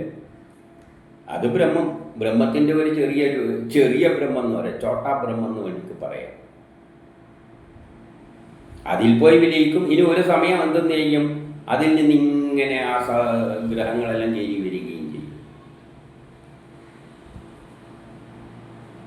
ആ സമയത്തിൻ്റെ പ്ലാൻ അനുസരിച്ച് നമ്മളെ സൂര്യനും ഗ്രഹങ്ങളും എല്ലാം ഒരു ദിവസം പെട്ടെന്ന് ഇങ്ങനെ എല്ലാം ചുരുങ്ങി കത്തി എരിഞ്ഞിട്ട് ഒരു ശൂന്യമായൊരു ഇതായിട്ട് മാറും. എന്നിട്ട് കുറേ കാലം കഴിയുമ്പോൾ പിന്നെ അത് ആദ്യം മുളച്ചിട്ട് ഇങ്ങനെ വന്ന് ഇതായിട്ട് മാറും. അപ്പം ഇതിൻ്റെ എല്ലാം സത്ത ബീജം അതിൻ്റെ അകത്തുണ്ട്. ഏതുപോലെ എന്നാൽ ചേന എടുത്താൽ മതി. ചേന ഇങ്ങനെ മുളച്ചിങ്ങനെ വരും. എന്നിട്ട് പിന്നെ ചുരുങ്ങിയിട്ട് അതിൻ്റെ അകത്ത് തന്നെ പോകും. അപ്പോൾ ഇതിൻ്റെ ബീജം എവിടെയുണ്ട്? അതിൻ്റെ അകത്തുണ്ട്. അതിനൊരു പ്ലാനുണ്ട്. ആ പ്ലാനിനാണ് പരമാത്മാവ് എന്ന് പറയുന്നത്. ആ പ്ലാനിൽ നിന്നും ഒരു സമയം വരുമ്പോൾ അത് സൗരയൂഥ സിസ്റ്റം സൂര്യൻ എന്ന ടൈം എന്ന് വെച്ചത് കൊണ്ട് സൂര്യൻ ഇല്ലാതാകുമ്പോൾ ടൈം ഇല്ലാതാവില്ല. വലിയൊരു പ്രപഞ്ചത്തിനും അതേ ക്രമത്തിൽ തന്നെയാണ് എല്ലാം ചുറ്റുന്നത്. സൂര്യനില്ലെങ്കിൽ വേറൊന്നുണ്ട് നിയന്ത്രിക്കുന്ന മരുത്തുക്കൾ എന്നെല്ലാം പറഞ്ഞിട്ട് നമ്മൾ കണ്ടു കഴിഞ്ഞു പ്രപഞ്ചഘടന. അപ്പം ഒരു കൊച്ചിനെ കണ്ടിട്ടില്ലേ? അണ്ടവും ബീജവും കൂടി ഒരു ചെറിയ സാധനമുണ്ട്. അതാണ് അതിൻ്റെ രൂപം. പ്ലാൻ. അതാണ് പ്ലാൻ, ജനിതക ഘടന. അതിലെല്ലാം കുറിച്ച് വെച്ചിട്ടുണ്ട്. അത് പ്രകാരം അത് വലിഞ്ഞ് കുട്ടിയാകും, വലുതാകും, തിരിച്ച് ഇല്ലാതെയാകും. അതുപോലെയാണ് പ്രപഞ്ചം. 8 കാലി വല ഇങ്ങനെ വിരിക്കുന്ന പോലെ വിരിച്ചിട്ട് തിരിച്ചത് വിഴുങ്ങുന്നത് പോലെ ബ്രഹ്മത്തിൽ നിന്ന് പ്രപഞ്ചമുണ്ടായി ജഗത്തിനെ സൃഷ്ടിച്ച് അതിനെ മുഴുവൻ വ്യാപിച്ചിട്ട് പ്രളയകാലത്ത് അതിനെ എന്ത് ചെയ്യും? തന്നിൽ തന്നെ ലയിപ്പിക്കും. ഇങ്ങനെ ഉണ്ടാവുകയും ഇല്ലാതാവുകയും ഉണ്ടാവുകയും ഇല്ലാതാവുകയും ചെയ്യിക്കൊള്ളും. അവസാനം ഒരു നാൾ ഈ പ്രപഞ്ചത്തിലുള്ള 7 14 ലോകങ്ങൾ ഉരുട്ടിയിട്ട് അതിൻ്റെ അകത്തോണ്ട് ചേർക്കും ആ ബ്രഹ്മത്തിൽ. എന്നിട്ട് കുറേ കാലം കഴിയുമ്പോൾ പിന്നെ ആദ്യം തിരിച്ചു വരും. ഇതിങ്ങനെ സംഭവിച്ചുകൊണ്ടിരിക്കുന്നു ഓട്ടോമാറ്റിക്കായി. എപ്രകാരം ഭൂമിയിൽ വിവിധ ധാന്യങ്ങൾ തൃണത്തിൻ്റെ, വൃക്ഷത്തിൻ്റെ, വള്ളിച്ചെടിയുടെ എല്ലാം ഔഷധ ബീജങ്ങൾ അതിൽ നിക്ഷേപിക്കുന്നുവോ, ഭൂമിയിൽ വിത്തിടുന്ന പോലെ വള്ളീൻ്റെ വിത്തിടാം, മരത്തിൻ്റെ വിത്തിടാം, വേറെ പലതരം ധാന്യങ്ങൾ ഉണ്ടാക്കുന്നതിൻ്റെ വിത്തെല്ലാം ഇട്ട് കഴിഞ്ഞാൽ ഭൂമി അതെല്ലാം വളർത്തിക്കൊണ്ടുവരും. കാരണം ഓരോന്നിനും ഓരോ ലക്ഷ്യമുണ്ട്. ഇതുകൊണ്ട് കിട്ടേണ്ടത് വെള്ളരിക്കയാണെങ്കിൽ മറ്റേനെ കൊണ്ട് തേങ്ങയായിരിക്കും കിട്ടേണ്ടത്. അതുകൊണ്ട് മരം വേണം. ഒരാവശ്യത്തിന് വേണ്ടി ഭൂമിയിൽ അത് മുളക്കുന്നു, ഭൂമിയെ സംരക്ഷിക്കുന്നു, എല്ലാം വളരുന്നു, ഫലം നൽകുന്നു, പോകുന്നു. അതുപോലെ ആ ഭൂമിക്ക് അപ്പോഴെന്തില്ല? ഒരു പക്ഷപാതവും ഇല്ല. ഭൂമി ഓരോ ആവശ്യത്തിന് വേണ്ടി ഭൂമിയിൽ ഓരോ വിത്തുകൾ ഉണ്ടാക്കുന്നു, മുളപ്പിക്കുന്നു. എല്ലാം ആവശ്യമുണ്ട്, ഭൂമിക്ക് ആവശ്യമുണ്ട്. അതുകൊണ്ടാണ് അത് മുളപ്പിക്കുന്നത്. അത് പുല്ലും മുളപ്പിക്കും. പുല്ലെന്തിനാണ് മുളപ്പിക്കുന്നത്? ഭൂമിയിലെ വെള്ളം നഷ്ടപ്പെട്ടു പോകാതിരിക്കാനാണ് ഈ പുല്ല് മുളപ്പിച്ച് വെക്കുന്നത്. ഭൂമിക്കൊരു ലക്ഷ്യമുണ്ട്. അത് പുല്ലും മുളപ്പിക്കും, നെല്ലും മുളപ്പിക്കും, മാവും മുളപ്പിക്കും, പ്ലാവും മുളപ്പിക്കും, വള്ളിച്ചെടിയും വിത്തിൽ കണ്ണിയും മുളപ്പിക്കും, എല്ലാം ചെയ്യും. പായലും സൃഷ്ടിക്കും. അതിനെല്ലാം ഓരോ ലക്ഷ്യങ്ങളുണ്ട്. അതിന് പക്ഷപാതമൊന്നുമില്ല. ആവശ്യമനുസരിച്ച് വളർത്തുന്നു. അതുപോലെ ജീവികളുടെ ഭിന്നമായ കർമ്മരൂപങ്ങൾക്കനുസരിച്ച് മനുഷ്യരെയും ജീവിക്കണം. മനുഷ്യർ, ജീവജാലങ്ങളെയെല്ലാം ഭൂമിക്ക് ആവശ്യമുണ്ട് പലതരം കർമ്മങ്ങൾ ചെയ്യാൻ. അതിനു വേണ്ടിയിട്ട് ഭഗവാൻ എന്ത് ചെയ്യുന്നു? അവയെ വിവിധ യോനികളിൽ കൊണ്ടുപോയിട്ട് ഉത്ഭവിപ്പിക്കുന്നു. മനുഷ്യരുണ്ടാക്കണ്ടെങ്കിൽ മനുഷ്യ സ്ത്രീയുടെ യോനി കൊണ്ടുപോയിട്ട് നിക്ഷേപിക്കും. ഒരു പട്ടി വേണമെങ്കിൽ പട്ടീൻ്റെ യോനി കൊണ്ടുപോയി നിക്ഷേപിക്കും. അതിന് പക്ഷപാതമൊന്നുമില്ല. കർമ്മം ചെയ്യാൻ വേണ്ടിയിട്ട് ഓരോന്നിനും ഓരോ തരത്തിലും ഓരോ യോനി കൊണ്ടിടുന്നതല്ലാതെ അതിന് വേറെ ലക്ഷ്യമൊന്നുമില്ല. അതിനാരോടും ഒരു പക്ഷപാതവും ഇല്ല. അതങ്ങനെ ജനിപ്പിച്ചുകൊണ്ടേ വരും. അതുകൊണ്ട് അദ്ദേഹത്തിൽ കുറ്റം ആരോപിക്കറിയെന്ന്, അയ്യോ ഭഗവാനെ നീ എന്തിനാ എന്നെ ഇങ്ങനെ സൃഷ്ടിച്ചു വിട്ടതെന്നൊന്നും വെച്ച് നിലവിളിക്കേണ്ട ആവശ്യമില്ല. അയ്യോ എന്തിനാ ഇങ്ങനെ പടച്ചു വിട്ടതേ എന്നും പറഞ്ഞ് നിലവിളിക്കുന്ന കാണാം. നിലവിളിച്ചിട്ട് ഒരു കാര്യമില്ല. ചില കർമ്മങ്ങൾ ചെയ്യാൻ വേണ്ടിയിട്ടാണ് ജനിപ്പിച്ചിരിക്കുന്നത്. ജീവിതം എന്ന് പറഞ്ഞാൽ കഷ്ടപ്പാട് തന്നെയാണ്, അല്ലാതെ സുഖിക്കാനല്ല ജനിപ്പിച്ചിരിക്കുന്നത്. ഒരു ഫാക്ടറിയിൽ ആളെ എടുക്കുന്ന എന്തിനാണ്? അവൻ അവിടെ ഇരുന്നിട്ട് AC-യിൽ ഇരുന്നിട്ട് സുഖിക്കാനാണോ? അല്ല, ജോലി ചെയ്യാനാണ്. ചെയ്യോ ഇല്ലയോ എന്നുള്ളത് നമ്മളെ കാര്യം. അത് രാഷ്ട്രീയം വെച്ചിട്ട് ഓരോ മാതിരി കാട്ടിക്കൂട്ട് കാര്യം. പക്ഷേ ഭഗവാന്റെ ആ സൃഷ്ടിക്ക് പിന്നിൽ ഈ പരിപാടിയൊന്നും നടക്കില്ല. നിങ്ങളെ സൃഷ്ടിച്ചത് കർമ്മം ചെയ്യാനാണ്. കർമ്മം ചെയ്യുമ്പം കുറേ every action there is equal and opposite reaction. കർമ്മം ചെയ്യുമ്പം പ്രതിപ്രവർത്തനം ഉണ്ടാവും, അതിന് എതിർപ്പും ഉണ്ടാവും. അതിനെയെല്ലാം മറികടന്ന് ജീവിക്കുക, കഷ്ടപ്പെട്ട് ജീവിക്കുക. ദുഃഖം തന്നെയാണ്. അടിമകളെ പോലെ വർക്ക് ചെയ്യിപ്പിക്കുകയാണ് ആ ശക്തി. കാരണം ഒരു നല്ല സുന്ദരമായ ലോകം ഉണ്ടാകും. പിന്നെ അതാണ് അതിന് വേണ്ടിയിട്ടല്ല, നിങ്ങൾക്ക് വേണ്ടിയിട്ട് തന്നെയാണ് അധ്വാനിച്ചത്. നല്ലൊരു ലോകം ഉണ്ടാക്കിയാൽ നിങ്ങൾക്ക് തന്നെ സുഖിക്കാം. അതിന് വേണ്ടിയിട്ട്, അല്ലാതെ അതിനെന്തിനാ ഇതല്ല, ഇതിനൊന്നും ഒരാവശ്യമില്ല. അപ്പോൾ അത് ഇങ്ങനെ ഉണ്ടാക്കി തരികയാണ്. അതുകൊണ്ട് അതിനെ നിങ്ങളെ കുറ്റമൊന്നും ആരോപിക്കേണ്ട. അതിനിങ്ങനെ ഓരോ ആളെ വേണം, അതിന് ഓരോ യോനിയിൽ കൊണ്ട് ജനിപ്പിച്ചിരിക്കുന്നു, അത്രയേ ഉള്ളൂ. അതിന് വേറെ പക്ഷപാതമൊന്നും ഇല്ല. നിലവിളിച്ചിട്ടും കാര്യമില്ല. മനുഷ്യ ശരീരത്തിൽ നിന്ന് എപ്രകാരം കോശങ്ങളും രോമവും നഖവും സ്വയമായി വളർന്നു വരുന്നുവോ, നമ്മുടെ ശരീരത്തിൽ രോമം, ഇതെൻ്റെ രോമം തന്നെയാണ്, അത് വളരുന്നുണ്ട്, നഖം വളരുന്നുണ്ട്, എല്ലാം ചെയ്യുന്നുണ്ട്. ഞാനെന്തൊക്കെ ചെയ്യുന്നുണ്ട്? ഒന്നും ചെയ്യുന്നില്ല, ഞാൻ അറിയുന്ന പോലുമില്ല. ഇങ്ങനെ വളർന്നു വരും പോവും, വളർന്നു വരും പോവും. അതേപോലെ ഈ പ്രപഞ്ചത്തിൽ എന്തും അവനിൽ നിന്ന് ഉത്ഭവിച്ചു വരികയാണ്. പക്ഷെ അവനിത് അറിയുന്നൊന്നുമില്ല.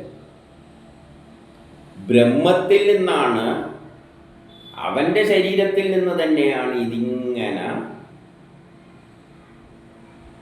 മുളച്ചു വരുന്നത്. പക്ഷെ അതിനു വേണ്ടി അവനൊന്നും അധ്വാനിക്കേണ്ട ആവശ്യമൊന്നുമില്ല. അതങ്ങനെ വന്നോളൂ. നമ്മുടെ ശരീരത്തിൽ അധ്വാനിച്ചിട്ടാണ് രോമം വരുന്നതും ഈ നഖം വരുന്നതും അല്ല, അതങ്ങനെ വന്നു പോകും. അതുപോലെ തന്നെയുള്ളൂ ആ ബ്രഹ്മത്തിൽ നിന്നും ഇങ്ങനെ പലതരം ജീവികൾ പല യോനികളിലും എല്ലാം വളർച്ച് വരുന്നത്. അതങ്ങനെ വളർച്ച് വരും, പോകും. നക്ഷത്രങ്ങളെല്ലായി മാറും, കത്തിയെരിഞ്ഞ് ഇല്ലാതെയോ അങ്ങോട്ട് പോകും, പിന്നെയും കത്തിയെരിഞ്ഞ് ഇങ്ങോട്ട് പോകും. പിന്നെ ബ്രഹ്മത്തിൽ നിന്ന് ഒരു പ്രപഞ്ചമുണ്ടാകും, കൂട്ടിക്കെട്ടിയിട്ട് അതിൻ്റെ അകത്ത് തന്നെ പോയി ചേരും. അതിനൊരു താല്പര്യമില്ല എന്നാണ് ഈ പറഞ്ഞുകൊണ്ട് വന്നത്. അതുകൊണ്ട് അതിനെ വിളിച്ചിട്ട് കരഞ്ഞിട്ടും കാര്യമില്ല. അതിത് ശ്രദ്ധിക്കുന്നേയില്ല. നമ്മളെ രോമം കയറിയിട്ട് നമ്മളോട് അയ്യോ എൻ്റെ രോമത്തിന് കനം കുറവാണ്, എന്നെ ഒന്ന് രക്ഷിക്കണേ, കുറച്ച് കനം ഉണ്ടാക്കി തരണേ എന്ന് എന്നോട് പറയൂ. പറഞ്ഞിട്ട് വല്ല കാര്യമുണ്ട്? ഈ രോമം പറയണം അയ്യോ മറ്റുള്ള രോമത്തെക്കാട്ടി ഞാൻ വളരെ നറുത്തുപോയി, എൻ്റെ നിറം കുറച്ച് കുറവാണ്, എന്നെ ഒന്ന് ശരിയാക്കി തരാമെന്ന് എന്നോട് പറയുമോ? അത് പറഞ്ഞിട്ട് വല്ല കാര്യമുണ്ടോ? ഞാൻ പോലും അറിയുന്നില്ല ഇങ്ങനെ ജനിച്ച് ഇങ്ങനെ വരുന്നു. അതുപോലെ ബ്രഹ്മത്തിൽ നിന്ന് എല്ലാ ജീവജാലങ്ങളും വരുന്നു പോകുന്നു, വരുന്നു പോകുന്നു. അതിനോട് വിളിച്ച് കരഞ്ഞിട്ട് ഒരു കാര്യമില്ല, നടക്കാൻ പോകുന്നില്ല.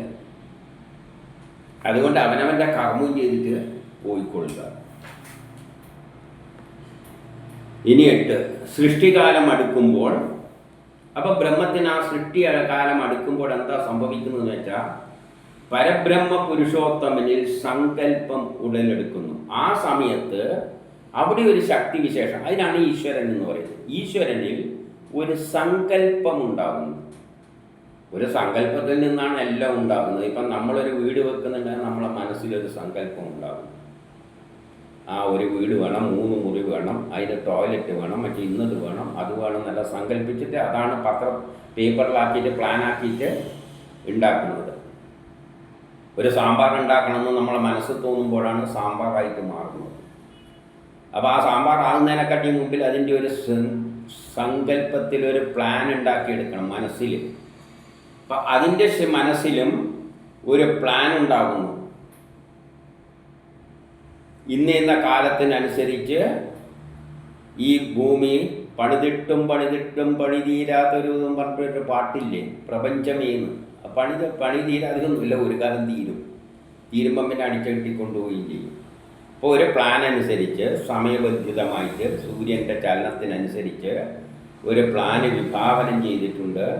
ആ പ്ലാൻ അനുസരിച്ചാണ് സൃഷ്ടി ഇങ്ങനെ പോയിട്ട് അവസാനം വസുദേവ കുടുംബം, എല്ലാവരും ഒരു കുടുംബത്തിലെ അങ്ങനത്തെ പോലെയുള്ള ഒരു ലോകം. മഹാഭാരത യുദ്ധത്തിന് ശേഷം 3-ാം ലോക മഹായുദ്ധത്തിന് ശേഷം ഒരു കുടുംബത്തിലെ അങ്ങനത്തെ പോലെ അവിടെ ഉച്ചനീചത്വങ്ങളില്ല, ജാതി വ്യവസ്ഥയില്ല, മതമില്ല, ഒരു ചുക്കുമില്ല, ഒരു സുന്ദരമായ ലോകം, എല്ലാവരും തുല്യമായി ജീവിക്കുന്ന ഒരു ലോകം.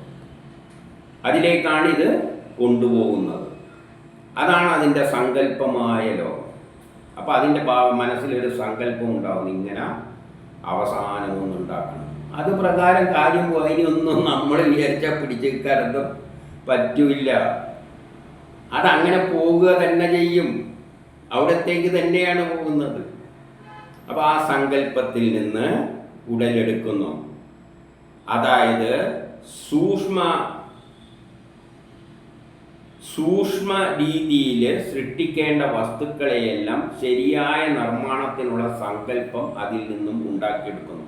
എങ്ങനെയെല്ലാം ഏതെല്ലാം കാലഘട്ടത്തിൽ സൂക്ഷ്മമായിട്ടത് മനസ്സിൽ കുറിക്കുന്നു. ഇങ്ങനെയെല്ലാം സൃഷ്ടി നടക്കണമെന്നുള്ളൊരു സങ്കല്പം അതിൻ്റെ മനസ്സിൽ ഉത്ഭവിക്കുന്നു. നമ്മളെ മനസ്സിൽ സങ്കല്പമില്ലേ, എൻ്റെ മക്കളെല്ലാം പഠിപ്പിച്ച് ഇങ്ങനെയെല്ലാം ആക്കണം എന്നുള്ള, അതേപോലെ അതിനൊരു സങ്കല്പം ഉണ്ടാകുന്നു, ഇങ്ങനെയെല്ലാം ഒരു ലോകം ഉണ്ടാക്കണം. ആ സങ്കല്പത്തിൽ നിന്നാണ്, ആ പ്രേരക ശക്തിയാണ് പിന്നെ ഓരോന്നായിട്ട് മാറി മാറി വരുന്നത്. ജീവികളുടെ കർമ്മത്തിനനുസരിച്ച യാതൊരു സ്ഫുരണം ഭവാനിൽ ഉണ്ടായോ അതുതന്നെ തപം. അപ്പോൾ ഓരോ മനസ്സിലും അദ്ദേഹത്തിൻ്റെ മനസ്സിൽ ഇങ്ങനെ ഗാഠമായിട്ട് ചിന്തിച്ചിട്ട്, ഇന്ന വർഷത്തിൽ പ്രമോദ് എന്നൊരു വ്യക്തിയെ സൃഷ്ടിക്കണം, എന്നിട്ട് അവനെ കൊണ്ട് ഇതെല്ലാം പറയിപ്പിക്കണം എന്നെല്ലാം ഗാഠമായിട്ട് അവൻ ചിന്തിച്ചിട്ടാണ് ആ പ്ലാൻ ഉണ്ടാക്കുന്നത്.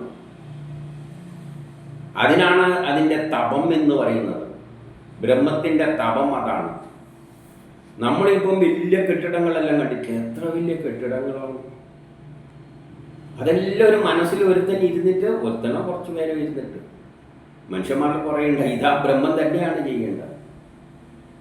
അവിടെ ഇരുന്നിട്ട് എല്ലാം പ്ലാൻ ചെയ്താൽ പിന്നെ അതുമാതിരിയാണ്. അവിടെ ഒരു ക്ലോസറ്റിലൊരു പൈപ്പ് വെക്കുന്നത് തന്നെ ഏത് പൈപ്പ് വെക്കണമെന്ന് അവിടെ തീരുമാനിച്ചിട്ടുണ്ട് പ്ലാനിൽ. അതുപോലെയാണ് പണി നടക്കുന്നത്. കുറേ ഓഫീസ് റൂമിൽ ഇരുന്നിട്ട് ഇങ്ങനെ വരച്ചു കൂട്ടും, മനസ്സിലാണ് അത് ഉത്ഭവിക്കുന്നത്. അതാണ് പിന്നെ പ്ലാനെല്ലായിട്ട് വരുന്നത്. 50 നില കെട്ടിടത്തിൻ്റെ പ്ലാന് ഒന്ന് ചിന്തിച്ചു നോക്കൂ. നമ്മളിത് ചെയ്യുന്ന കാര്യം തന്നെ പ്രപഞ്ചം സൃഷ്ടിക്കുമ്പോൾ അദ്ദേഹത്തിൻ്റെ ഉള്ളിലൂടെ പോയിട്ടുണ്ട്. പ്രമോദിന് ഇന്ന വർഷത്തിൽ സൃഷ്ടിക്കണം, എന്നിട്ട് ഇന്ന് അവനെ കൊണ്ട് ചെയ്യിപ്പിക്കണം. അപ്പോൾ അതാണ് അദ്ദേഹത്തിൻ്റെ തപം.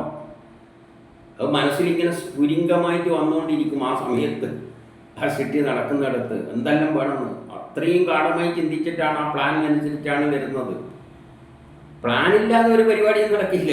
അതെല്ലാം അവിടെ ഉണ്ടായിട്ടുണ്ട്. പിന്നെ അപ്പോൾ ആ ശക്തിയുടെ ആ ചെറ്റി നടത്തിയ അതിൻ്റെ ആ സങ്കല്പത്തിൻ്റെ എല്ലാം ശക്തി ഒന്ന് ചിന്തിച്ചു നോക്കിക്കോ, നമ്മൾ അന്തം വിട്ടു. ഇതല്ലേ ഏത് ശക്തി എത്ര. അതുകൊണ്ടാണ് ഋഷികളെ പറ്റി അതിനെപ്പറ്റി പൂർണ്ണമായി മനസ്സിലാക്കാൻ ഒരാൾക്കും പറ്റില്ല. അത്രയും ഭയങ്കരമായ സംഗതിയാണത്. എന്നിട്ടോ ആ സങ്കല്പം ഉണ്ടായ മാത്രയിൽ തന്നെ സൂക്ഷ്മ രൂപത്തിലുള്ള ബ്രഹ്മം സ്ഥൂല രൂപത്തെ പ്രാപിക്കുന്നു. അത് പ്ലാൻ ഉണ്ടായ സമയത്ത് തന്നെ അത് പിന്നെ സൃഷ്ടിയായിട്ട് ഇങ്ങനെ വികസിച്ചിട്ട് സ്ഥൂല രൂപം പ്രാപിക്കുക. അത് സൂക്ഷ്മം, ബുദ്ധിയിലുള്ളത് സൂക്ഷ്മം. അത് പിന്നെ പേപ്പറിലായി മാറുമ്പോൾ ഒരു പ്ലാൻ വരക്കുമ്പോൾ കുറേ കടലാസം ഉണ്ടാവും. പിന്നെ അതിൻ്റെ അത് ഇത് എല്ലാം അതിൻ്റെ പ്ലാൻ, ഈ എസ്റ്റിമേറ്റ് എന്നെല്ലാം പറഞ്ഞാൽ പിന്നെ ഒരു അട്ടി ഇത്രയും ഉണ്ടാവും. പക്ഷെ ഇതെല്ലാം എവിടെ നിന്നാണ് വരുന്നത്? ഉള്ളിൽ നിന്ന് സൂക്ഷ്മത്തിൽ നിന്ന് സ്ഥൂലമായിട്ട് മാറുന്നു. ഇതെല്ലാം ബ്രഹ്മത്തിൽ നിന്ന് തന്നെയാണ് വരുന്നത്. അപ്പോഴാണ് ആ സൃഷ്ടികർത്താവ് എന്ന നിലയിൽ ബ്രഹ്മം അവിടെ സൃഷ്ടികർത്താവായിട്ട് മാറുന്നു. ബ്രഹ്മം സ്ഥൂല രൂപം പ്രാപിക്കുന്നു. അതേസമയം അത് സൃഷ്ടികർത്താവായ ബ്രഹ്മമായി ഇരിക്കുകയും ചെയ്യുന്നു. അപ്പോൾ അത് തന്നെ ബ്രഹ്മമായി ഇരുന്നിട്ട് അതിൽ നിന്ന് തന്നെ സൃഷ്ടിക്കുള്ള എല്ലാം പുറത്തേക്ക് വരാൻ തുടങ്ങുകയാണ്. അവനിൽ നിന്ന് സൃഷ്ടിക്കപ്പെട്ട അന്നം ഉത്ഭവിക്കുന്നു. ഇനി സൃഷ്ടിക്ക് വേണ്ട സാധനങ്ങളെല്ലാം അവനിൽ നിന്ന് തന്നെയാണ് വരുന്നത്. അല്ല വേറൊരു വസ്തുവില്ല എടുത്തുണ്ടാക്കാൻ വേണ്ടി. നമ്മൾ സൃഷ്ടി നടത്തിയാണെങ്കിൽ സാധനങ്ങളെല്ലാം കടയിൽ പോയിട്ട് വെണ്ടക്കാൻ മരിഞ്ഞൊക്കെ ആയിട്ടെല്ലാം വാങ്ങും. ഇത് അവിടെ കടയൊന്നുമില്ല, ആകെ ബ്രഹ്മം തന്നെയാണ്. അപ്പം അവനിൽ നിന്ന് തന്നെയാണ് അന്നം ഉത്ഭവിച്ചു വരുന്നത്. പിന്നെ അന്നത്തിൽ നിന്നും പ്രാണൻ, മനസ്സ്, പഞ്ചഭൂതങ്ങൾ, പഞ്ചഭൂതങ്ങൾ ഉണ്ടാകുന്നു, ഭൂമി ഉണ്ടാകുന്നു, ഗ്രഹങ്ങൾ ഉണ്ടാകുന്നു, ഭൂമിയിൽ ജനങ്ങൾക്ക് താമസിക്കേണ്ട വാസസ്ഥലങ്ങൾ ഉണ്ടാകുന്നു, അവയുടെ കർമ്മങ്ങൾക്കനുസരിച്ച് സുഖദുഃഖങ്ങൾ ഉണ്ടാകും. ഓരോ ആൾക്ക് ഓരോ കർമ്മം ചെയ്യണം, അപ്പോൾ അവനിൽ നിന്ന് സുഖവും ദുഃഖവും എല്ലാം കൊടുക്കണം എന്നെല്ലാം പറഞ്ഞിട്ട് ഒരു സമ്പൂർണ്ണ ജഗത്ത് അങ്ങനെ അങ്ങ് ഉത്ഭവിച്ചു. ഇനി 9, കാരണഭൂതനായ ആ പരമേശ്വരൻ സാധാരണ രൂപത്തിലും വിശേഷ രൂപത്തിലും എല്ലാവരും അറിയുന്നു. നമുക്കെല്ലാം അറിയാം എന്തോ ഒരു ശക്തി വിശേഷമുണ്ട് ഈ സൃഷ്ടിക്ക് പിന്നിൽ. ഈ സൃഷ്ടി ഏതോ ഒന്നിൽ നിന്നുണ്ട്, ഇതെല്ലാം എല്ലാവർക്കും അറിയാം. ആ ബ്രഹ്മത്തിൻ്റെ ജ്ഞാനം തന്നെയാണ് തപസ് എന്നതുകൊണ്ട് അർത്ഥമാക്കേണ്ടത്. ബ്രഹ്മത്തിൻ്റെ തപം എന്താണെന്ന് പറഞ്ഞു കഴിഞ്ഞാൽ ഓരോ ആളുടെ സൂക്ഷ്മമായിട്ടുള്ള കർമ്മങ്ങളെ ഡിസൈഡ് ചെയ്യുക, ഭാവനയിൽ, ഇന്ന നാളെയല്ല ഇന്ന കാലത്ത്. അതിനുവേണ്ട ജ്ഞാനത്തെയാണ് തപസ് എന്ന് പറയുന്ന ബ്രഹ്മത്തിൻ്റെ ജ്ഞാനം തന്നെ തപസ്. അദ്ദേഹത്തിന് ഈ പ്രപഞ്ച സൃഷ്ടിക്ക് സാധാരണ മനുഷ്യരെ പോലെ തപസ് അനുഷ്ഠിക്കേണ്ടി വരുന്നില്ല. നമ്മളെല്ലാവരും കർമ്മം ചെയ്യേണ്ടിക്ക് എന്തെല്ലാം പാട്, ഒരു സാമ്പാർ ഉണ്ടാക്കേണ്ടിക്ക് തന്നെ എന്തെല്ലാം പാടുകളാണ്. ഇതിന് അതിൻ്റെ ഒന്നും ആവശ്യമില്ല. അത് സങ്കല്പം മാത്രമേ തന്നെ ഇങ്ങനെ ഉണ്ടായിക്കോളൂ. എങ്ങനെ ഉണ്ടാവുക? നമ്മളൊന്ന് ആലോചിച്ച് നോക്കുക. സയൻസിൻ്റെ അടിസ്ഥാനത്തിൽ എനർജി E=mc². അപ്പോൾ mc² അത്ര ഊർജം കിട്ടുമ്പോഴേക്ക് ആ എനർജി ദ്രവ്യമായി മാറും. ഇലക്ട്രോണും പ്രോട്ടോണും മാതിരിയുള്ള ചെറിയ കണങ്ങളായിട്ട് പിന്നെ ഇലക്ട്രോണും പ്രോട്ടോണും ആകും. ഇലക്ട്രോണും പ്രോട്ടോണും ആയാൽ അതിനങ്ങനെ നിൽക്കാൻ പറ്റുള്ള സയൻസ് തത്വപ്രകാരം പിന്നെ ചുറ്റണം, ആറ്റമാകും. ആറ്റത്തിന് അതേപോലെ നിൽക്കാൻ പറ്റില്ല, തത്വങ്ങളുണ്ട്. അത് കൂടിച്ചേർന്ന് തന്മാത്രകളാണ്. പിന്നെ പല വസ്തുക്കളാകണം, പല വസ്തുക്കളായി കഴിഞ്ഞാൽ ഗോളങ്ങളാകണം, ഗോളങ്ങൾ കൂടിയിട്ട് ഇങ്ങനെയാണ്. പിന്നീട് സയൻസിൻ്റെ അടിസ്ഥാനത്തിൽ ഗ്രഹങ്ങളോട് ചുറ്റുന്ന പ്ലാന്റ് അനുസരിച്ച് അങ്ങനെ അങ്ങ് പോയിക്കോളും, ഓട്ടോമാറ്റിക്കായിട്ട് പോയിക്കോളും. നമ്മളെ ശരീരത്തിൽ രോഗം വരുന്നത് പോലെ നമ്മളറിയാതെ പോലെ ബ്രഹ്മത്തിന് അതിനൊന്നും ഒരു പ്രശ്നമില്ല, അതങ്ങനെ ഓട്ടോമാറ്റിക്കായിട്ട് നടന്നോളും. മനുഷ്യനെ പോലെ ഉണ്ടാക്കാൻ വലിയ പാടൊന്നും കഴിഞ്ഞ് ഇല്ല. അതതിൻ്റെ സങ്കല്പത്തിൽ നിന്ന് തന്നെ അങ്ങനെ വന്നു പോവുകയാണ് സൃഷ്ടി. അതിലൂടെ സമസ്ത ജീവികളും ലോകങ്ങളെയും അവയുടെ രൂപം, നാമം, ആഹാരം മുതലായവയെല്ലാം ഉത്ഭവിക്കും. അതെല്ലാം പിന്നെ ഓരോന്നിൻ്റെ ആവശ്യമനുസരിച്ച് വെടിക്ക് പരിവർത്തന യോഗമെന്നോ പരിവർത്തനമെന്നോ എന്നാൽ പരിവർത്തന സിദ്ധാന്തം അതെല്ലാം വെച്ച് കാച്ചിക്കും. അതേപോലെ ഇങ്ങനെ ക്രമത്തിൽ ആ പ്ലാൻ അനുസരിച്ച് ജീവജാലങ്ങളും അവയുടെ കർമ്മങ്ങളും അവർക്ക് വേണ്ട ഭക്ഷണവും എല്ലാം ആ ക്രമത്തിൽ ഉണ്ടാക്കി അങ്ങനെ പോവുകയാണ്. അതോടുകൂടി 1ാം ഖണ്ഡം കഴിഞ്ഞു. അടുത്ത ക്ലാസ്സിൽ നോക്കാം.